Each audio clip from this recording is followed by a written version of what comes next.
Salut, bienvenue dans cette nouvelle vidéo. Aujourd'hui, on va parler du travail dans les fermes en Australie. Parce que si vous avez été en Australie ou si vous comptez y aller, vous avez probablement entendu parler du travail en ferme. C'est quelque chose qu'on ne peut pas éviter. Qu'on fait soit pour avoir un visa pour une deuxième année si on fait 3 mois de ferme, tout simplement pour se faire de l'argent pendant votre trip, s'arrêter, travailler un peu par-ci par-là, puis repartir sur la route.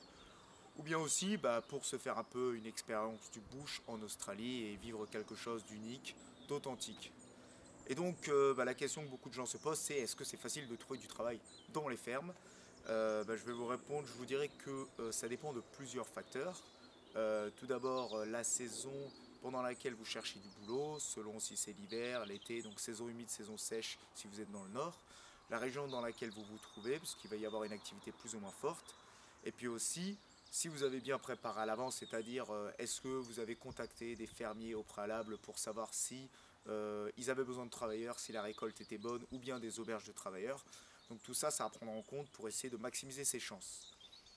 Alors vous avez deux cas en général, soit vous êtes motorisé, c'est-à-dire vous avez une voiture ou bien un van, et vous pouvez aller de ferme en ferme, donc là c'est plus facile pour aller directement sur les exploitations.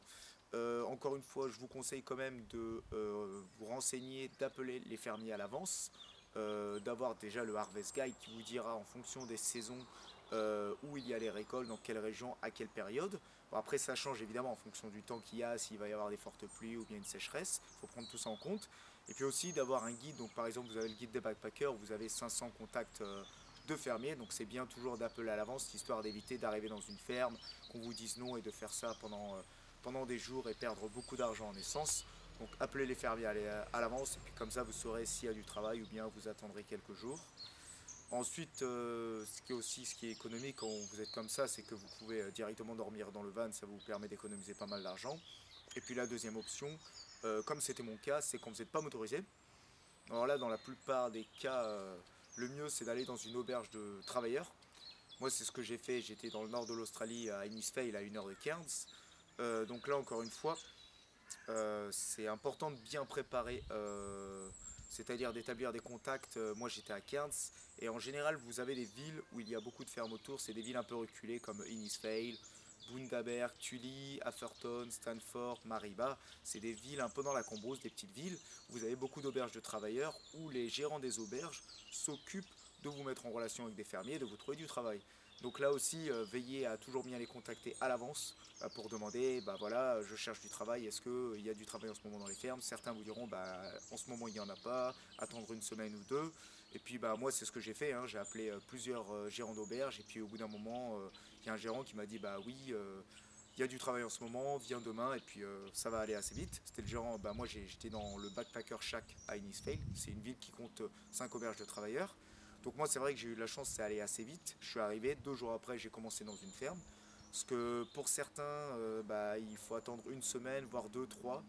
Des fois, c'est plus dur pour une fille, par exemple, parce que vous pouvez moins faire les travaux physiques. Comme moi, j'étais dans les bananes. Les filles peuvent pas faire du humping, donc déjà, elles sont un peu désavantagées. Donc voilà, essayez de bien appeler à l'avance. Sinon, vous allez vous retrouver à attendre pendant des jours, des semaines, selon la liste d'attente. Vous allez payer un loyer qui est un peu cher quand même, 200, 150 dollars par semaine pour rien. Et en plus, vous allez vous ennuyer parce que c'est quand même des trous à rats. Donc voilà, bien préparé à l'avance. Moi, j'ai trouvé mon travail dans les fermes, dans une ferme de bananes à Innisfail. En plus, il faut savoir que c'est des endroits où les fermiers ne prennent des travailleurs que par le biais d'auberges de travailleurs. Par exemple, si vous y allez, vous avez un van et vous voulez aller de ferme en ferme dans ces endroits-là, ils vont vous dire non, ils vont dire nous, on voit ça avec les gérants des auberges, donc tu vois avec eux, et puis voilà. Donc veillez à bien préparer tout ça. Donc comme je vous ai dit, pour résumer, pour trouver du travail dans les fermes en Australie, c'est assez simple si on s'y prépare bien en avance. Donc c'est-à-dire essayer à l'avance, par exemple si vous faites un road trip ou bien si vous prévoyez pendant votre visa de le faire à telle période, de tout bien préparer, de contacter les auberges ou bien de regarder les fermiers ou s'il y aura telle récolte dans telle région, comme ça vous prenez moins de risques. Et puis ensuite, vous avez aussi le facteur chance. On va dire, moi je dirais c'est le bouche à oreille. C'est-à-dire, parlez-en autour de vous, dites, voilà, je prévois de faire mes 3 mois de ferme, ou bien juste si vous comptez juste travailler 2, 3 semaines dans les fermes, ou vous rencontrez des gens en soirée, ou bien dans un camping ou autre part, j'en sais rien. C'est aussi l'une des meilleures chances pour avoir des contacts, Parce que moi, par exemple, je connaissais absolument pas Innisfail, hein, l'endroit où j'ai fait mes 3 mois de ferme.